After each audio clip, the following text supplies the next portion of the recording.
Hello, BookTube. It's time for Chapter 9 of A.E. Edwards' The Amenities of Book Collecting. It's entitled A Great Victorian.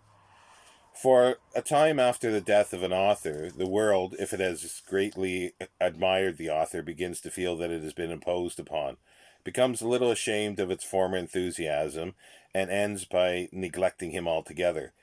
This would seem to have been Anthony Trollope's case, to judge from the occasional comment of English critics, who, if they refer to him at all, do so in such phrases as, "About this time, Trollope also enjoyed a popularity which we can no longer understand." From one brief paper purporting to be an estimate of his present status, these nuggets of criticism are extracted. Mr. Trollope was not an artist. Trollope had something of the angry impatience of the middle class mind, with all its points of view not his own. Tancred is as far beyond anything that Trollope wrote as Orley Farm is superior to Chancery Pleading. We have only to lay Alroy on the same table with the Prime Minister to see where Anthony Trollope stands. It is not likely that Trollope's novel will have any vogue in the immediate future. Every page brings its own flavor of unreality. And in referring to Plantagenet Palliser, who figures largely in as many of his novels, the author says, "Some nicknames are engaging. Planty Paul is not one of these. The man is really not worth writing about. He Popinjay is perhaps the most readable of all Mr. Trollope's works. It is shorter than many." Finally, when it is grudgingly admitted that he did some great work, the answer to the question, why is such a work neglected, is because the world in which Trollope lived has passed away. It would seem that absurdity could go no further. American judgment is in general of a different tenor. Although Professor Phelps of Yale, in his recent volume, "The Advance of the of English of the Advance of the English Novel," dismisses Trollope with a single paragraph in which is embedded the remark, "No one would dare call Trollope a genius." Short, sharp, and decisive work this, but Professor Phelps is clearing the decks for Meredith, to whom he devotes 20 or more pages. I respect the opinion of college professors as much as Charles Lamb respected the equator. Perhaps, no, nevertheless, I maintain that if Trollope was not a genius, he was a very great writer, and I am not alone. Only a few years ago, a cultivated man of affairs, referring to an interesting contemporary caricature of Dickens and Thackeray, which bore the legend "Two Great Victorians," remarked, "There were great Victorians indeed, but I have come to wonder in these later years whether Anthony Trollope will not outlive them both." And while the mere book collector should be careful how he challenges the opinions of one who makes his living by reading books and then writing about them, the phrase is Professor Phelps. Nevertheless, when one's opinion is supported, as mine is, by the authority of such a novelist as our own Howells, he may perhaps be forgiven for speaking up. Mr. Howells, not long ago, in a criticism of the novels of Archibald Marshall, refers to him as a disciple of Anthony Trollope, which he calls the greatest of the Victorians. This is high praise, perhaps too high. Criticism is, after all, simply the expression of an opinion. The important question is whether one has the right to an opinion. It is easy to understand why the author of Silas Lapham could accord high praise to Trollope. Trollope can never be popular in the sense that Dickens is popular, nor is it so necessary to have him on the shelves as to have Thackeray. But anyone who has not made Trollope's acquaintance has a great treat in store, nor do I know an author who can be read and reread with greater pleasure. But to fall completely under the lure of his genius, I was about to say, but I must be careful. He should be read quietly and thoroughly. That is to say, some 30 or 40 volumes out of a possible 100 or more. It may at once be admitted that there are no magnificent scenes in Trollope as there are in Thackeray, as for example where Rawdon Crawley in Vanity Fair, coming home unexpectedly, finds Becky entertaining the Marquis of Stein. On the other hand, You will not find in any of his best stories anything so deadly dull as the endless talk about Georgie Osborne, aged various 5, 7, or 10 years in the same volume. How often I have longed to snatch that infant from his nurse and impale him on the railings of St. James's Park. For the most part, people in Trollope's stories lead lives very like our own, on dependent upon how our own fortunes may be cast. They have their failures and their successes, and fall in love and fall out again, very much as we do. At least we begin to know their at last we begin to know their peculiarities better than we know our own, and we think of them not as characters in a book, but as friends and acquaintances who we have grown up with. Some we like and some bore us exceedingly, just as in real life. His characters do not lack style. The Duke of Omnium is a very great person indeed, but Trollope himself has none. He has little or no brilliancy, and we like him the better for it. The brilliant person may become very fatiguing to live with after a time. It is, however, in this country rather than in England that Trollope finds his greatest admirers. Today the English call him mid-Victorian. Nothing worse can be said. Even Dickens and Thackeray have to fight against an injunction to this effect, which I cannot believe to be made permanent. Nothing is more seductive and dangerous than prophecy, but one more forecast will not greatly increase its bulk, and so I venture to say that Dickens and Thackeray aside, Trollope will outlive the other novelists of his time. Dickens has come to stay. Thackeray will join the immortals with 2 novels under his arm, and perhaps 1 novel of George Eliot and 1 by Charles Reade will survive, but Beaconsfield, Bulwer Lytton, Kingsley, and the host of other once famous will join the long procession headed for oblivion, led by Anne Radcliffe. And if it be Trollope's fate to outlast all but the greatest of his contemporaries, it will be due to the simplicity and lack of effort with which he tells his tale. There is no sustaining after effect. His characters are real, live men and women without a trace of caricature or exaggeration. His humor is delicious and his plot sufficient, although he has told us that he never takes any care with them, and aside from his characters drawing, he will be studied for the lifelike pictures of the upper and middle class English society of his time.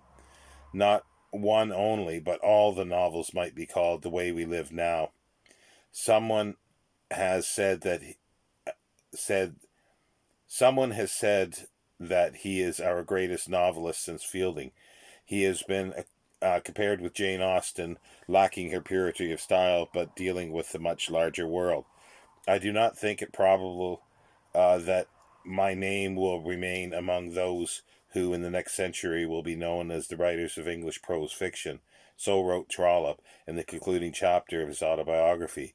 And he adds, but if it does, that permanency of success will probably rest on the characters of Plantagenet Palliser, Lady Glencora, and the Reverend Mr. Crawley.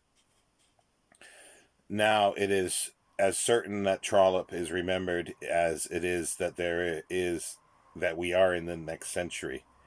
But it is not so much for a single character or a group of characters, or indeed any single book, that he is remembered as it is for the qualities I have referred to. We may not love the English people, but we love England. We love to go there and revel in its past, and the England that Trollope described so accurately is rapidly passing away.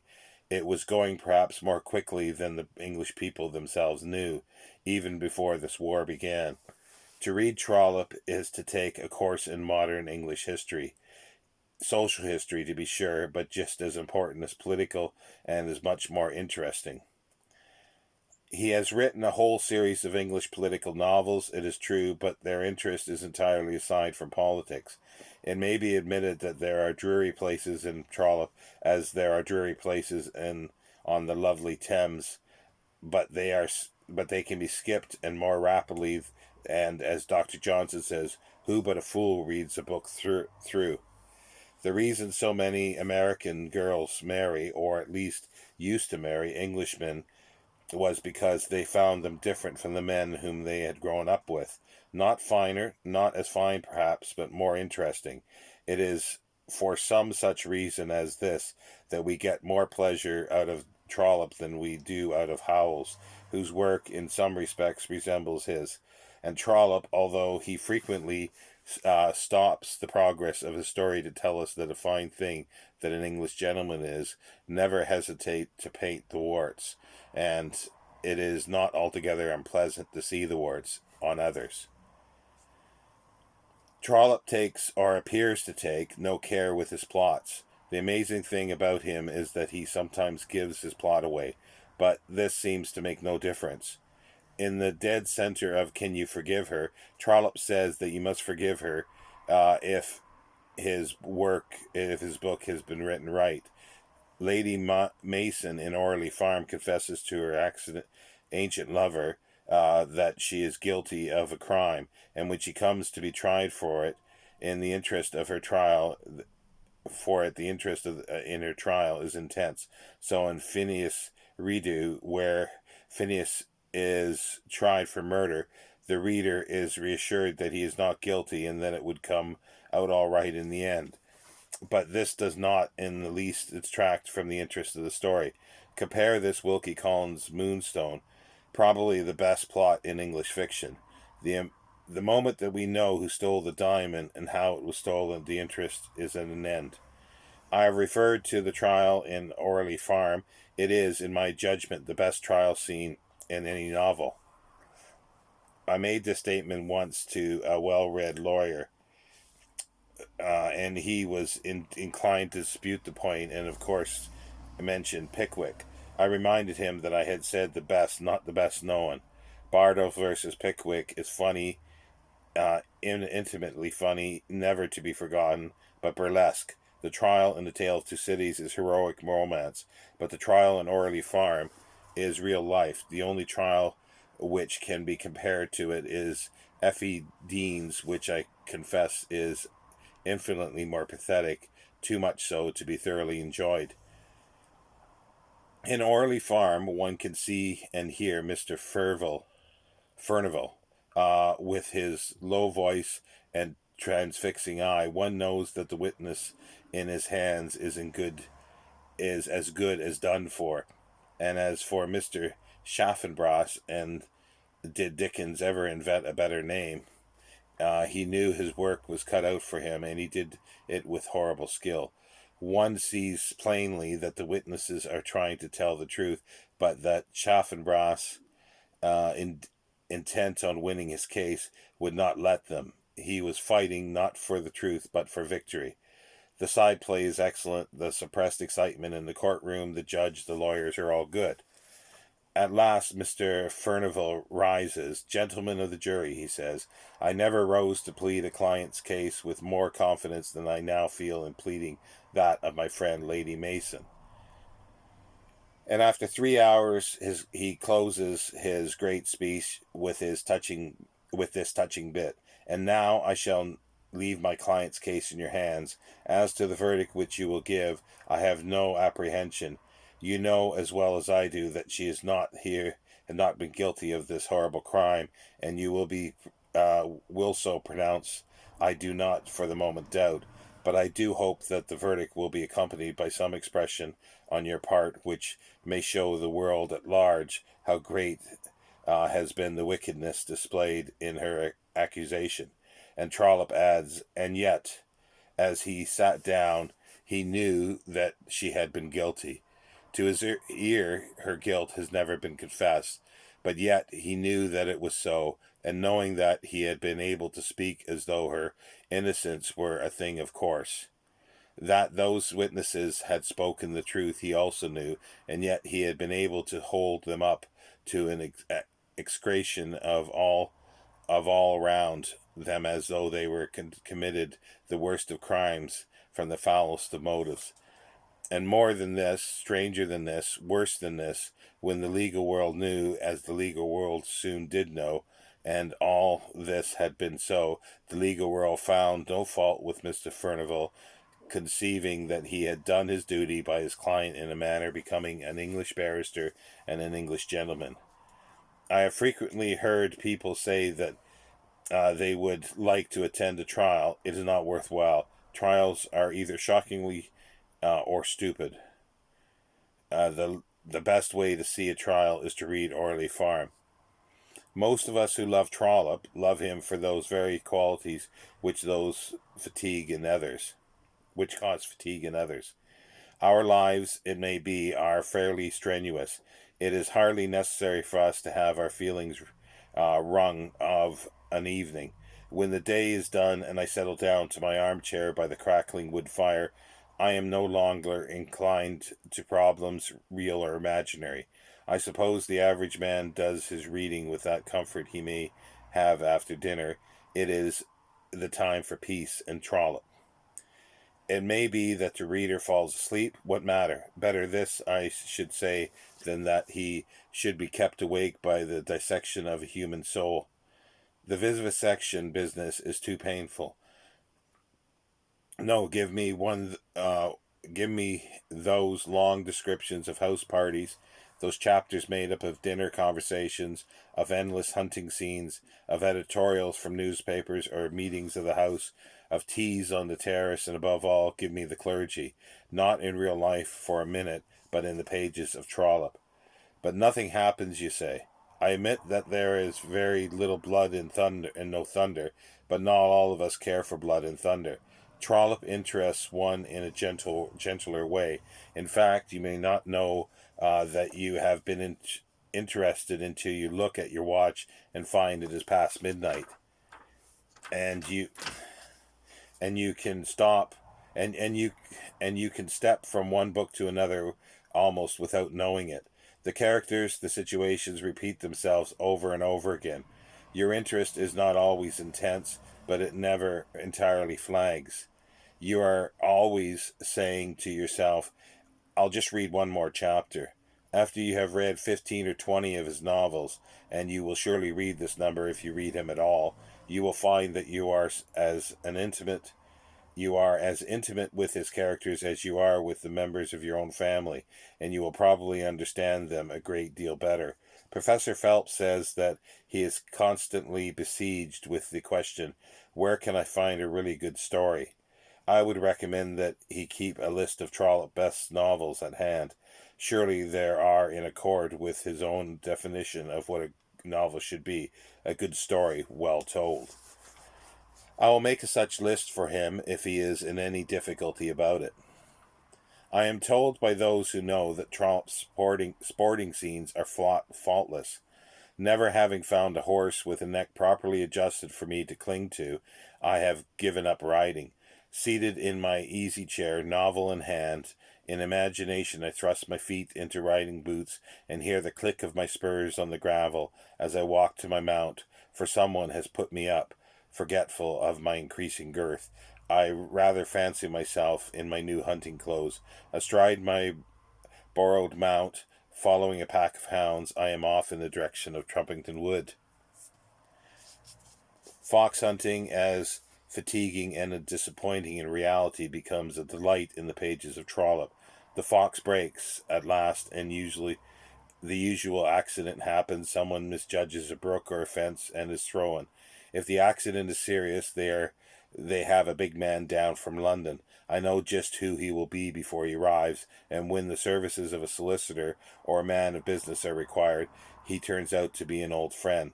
Although I have never knowingly killed a grouse or a partridge, being utterly unfamiliar with the use of shooting irons of any kind, Trollope makes me long for the 1st of August, that I might tell my man to pack my box and take places on the night mail for Scotland. And then comes the long hoped for invitation to spend a week end at Matching Priory, or it may be that the Duke of Omnium's great establishment, Gatherum Castle, is to be open to me. Dukes and duchesses, lords and ladies, MPs with the latest news from town, the ministers falling and forming. I have been through it all before. I know the company. When a man enters the room, I know in advance that just what turn the gossip will take. But above all, the clergy. Was there ever a more wonderful gallery of portraits? Balzac, you say. I don't know, perhaps. But beginning with the delightful old warden, his rich, pompous, but very human son-in-law, Archdeacon Grantley, Bishop Proudly, and his shrewish lady, and the Uriah Heep of clergymen, Mr. Slope. It is a wonderful assemblage of living men and women leading everyday lives without romance, almost without incident. Trollope was the painter, perhaps I should say the photographer par excellence, of his time. He set up his camera and took his pictures from every point of view. Possibly he was not a very great artist, but he was a wonderful, skillful workman. As he says to himself, he was at his writing table at 5:30 in the morning. He required himself 250 words every quarter of an hour. His motto was nulla dies ven lena, no wet towel around his brow. He went doggedly at it, as Johnson says, and wrote an enormous number of books for a total of over £70,000. He looked upon the result as comfortable but not splendid. Quote, you are defied to find in Trollope's remark or an action out of place with the character concerned. I would give £1 for every such instance found by an objector. If you would give me a penny for every strictly constant speech or instance I might find in return, end quote. I am quoting from a little book of essays by Street, and it seems to me that he has here put his finger upon one of Trollope's most remarkable qualities, his absolute faithlessness. He was a realist, if I understand the word, but he did not care to deal much with the disagreeable or the shocking, as those whom we call realists usually do. His pictures of the clergy, of whom he says that when we write, let me start that again. His pictures of the clergy, of whom he says that when he began to write, he really knew very little, delighted some with and offended others. As English critic Hayne Friswell, a supreme prig, says they are disgrace, almost a libel, but the world knows better. On the whole, his clergy are a very human lot, with faults and weaknesses just like our own. To my mind, Mrs. Proudie, the bishop's lady, is a character worthy of Dickens at his very best. There is not a trace of caricature or exaggeration about her, and the description of her reception is one of the most amusing chapters ever written. In another vein, and very delicate, is the treatment of Mrs. Proudie's death. The old bishop feels a certain amount of grief. His mainstay, his lifelong partner, has been taken from him, but he remembers that life with her was not always easy. One feels that he will be consoled. Trollope tells an amusing story of Mrs. Proudie. He was writing one day at the Athenaeum Club when two clergymen entered the room, each with a novel in his hand. Soon they began to abuse what they were reading, and it turned out that each was reading one of his novels. Said one, "Here is that archdeacon with whom we have had in every novel, and he has ever written. And here," says one, "is that old duke, whom he talked about till everyone is tired of him. If I could not invent new characters, I would not write novels at all." Then one of them fell foul of Mrs. Proudie. It was impossible for them not to be overheard. Trollope got up, and standing between them, acknowledged himself to be the culprit. And as to Mrs. Proudie, said he, "I will go home and kill her before the week is out." The biographical part of literature is what I love most. Quote, after That was a quote. After his death in 1882, his son published an autobiography which Trollope had written some years before. Swinburne calls it exquisitely comical and conscientiously comicable, whatever this may mean. It is generally thought to have harmed his reputation somewhat. In it he speaks at length of his novels, tells us how and when and where he wrote them, expressing his opinions as dispassionately as if he were discussing the work of an author he had never seen. Painstakingly and conscientious he may have been, but in his autobiography he shows no sign of it. On the contrary, he stresses quantity rather than quality. For this very reason, a set, that is, what the publishers call the definitive edition of Trollope, will never be published. There is no demand for one. Editions of him in sumptuous binding gilt top, with uncut and unopened edges under glass, would not be found in the houses of those who select their books at the same time they make their choice of equipment of their billiard room. The immortality of Morocco Trollope will never have. The immortality of Morocco Trollope will never have, but on the open shelves of the man or woman whose leisure hours are spent in their libraries will know that what is best in English fiction. There will be found invariable 6 or 10 of his novels in cloth, but the publisher or that, by his publisher or that worn and shapeless form, much reading will and by his publisher or that worn and shapeless from much reading. There is frequently some discussion as to the sequence in which Trollope's books should be read, especially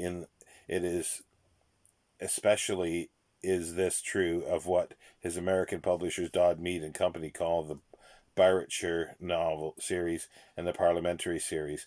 The novels forming what they term the Manor House series have no particular connection with each other.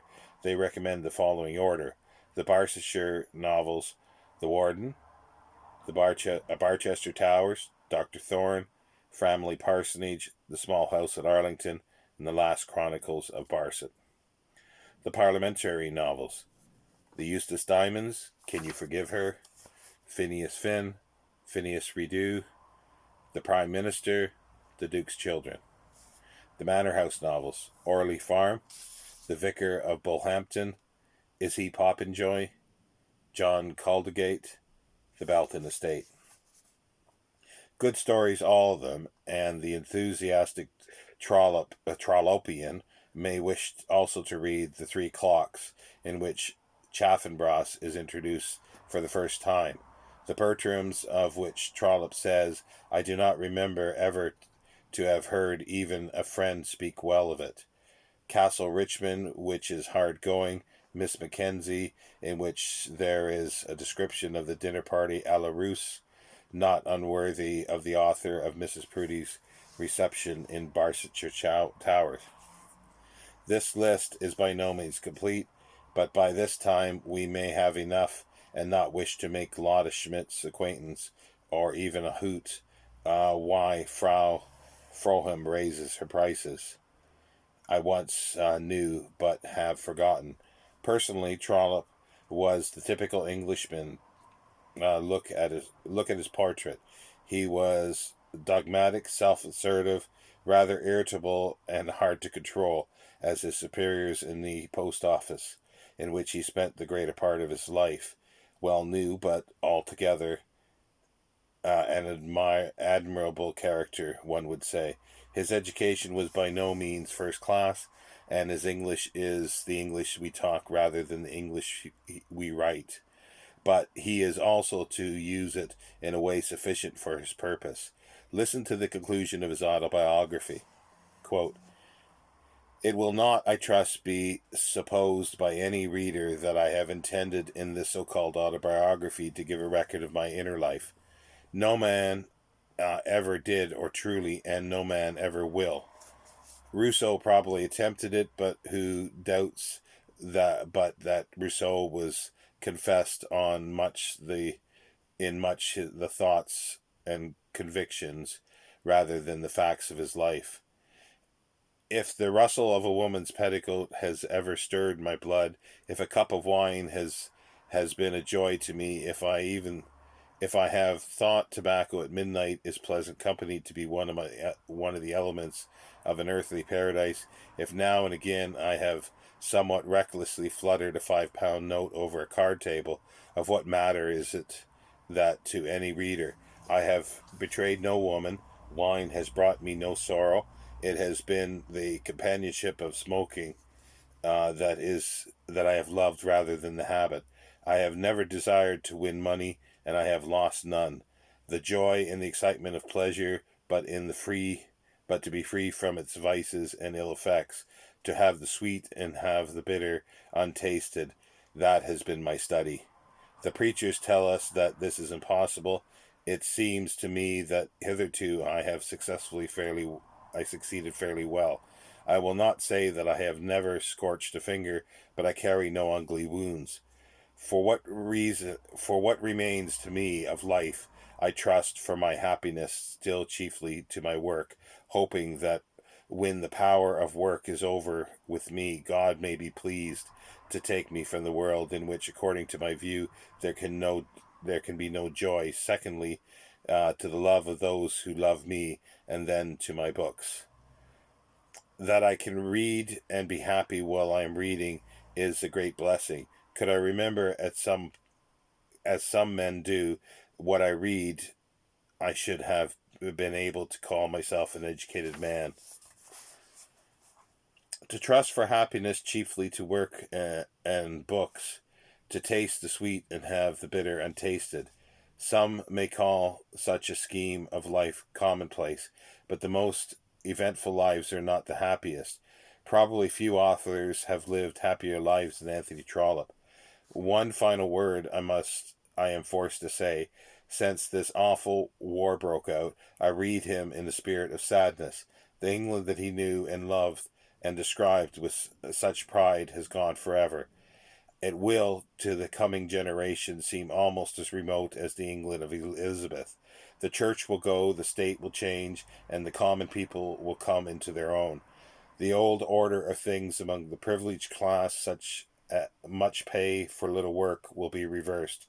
It will be useless to look for entitled estates and a leisure class, for all that made England a delightful retreat to us. If England is to continue great and powerful, as I earnestly hope and believe she is, England must be a better place for the poor, and not so evervating for the rich, or both rich and poor are valiantly fighting her battles in vain.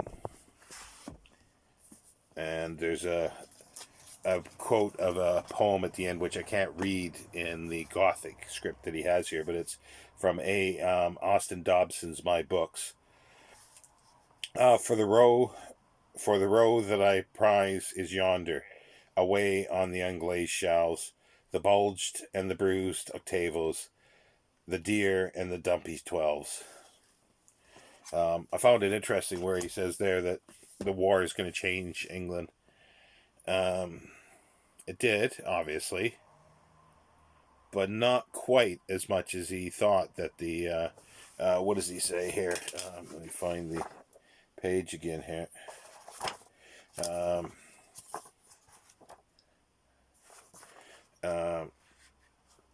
He says that, as I earnestly hope and believe she is, England must be a better place for the poor, and not so enervating for the rich, or both rich and poor are valiantly fighting her battles in vain.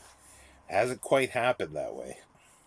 There still is a lot of privileged class, as everywhere, and it's not reversed, as he says. But anyway, so ends chapter 9, and I hope you enjoyed that. Trollope is sort of remembered now, but at his time he was waning. Next week, we have chapter 10, and it's Temple Bar Then and Now.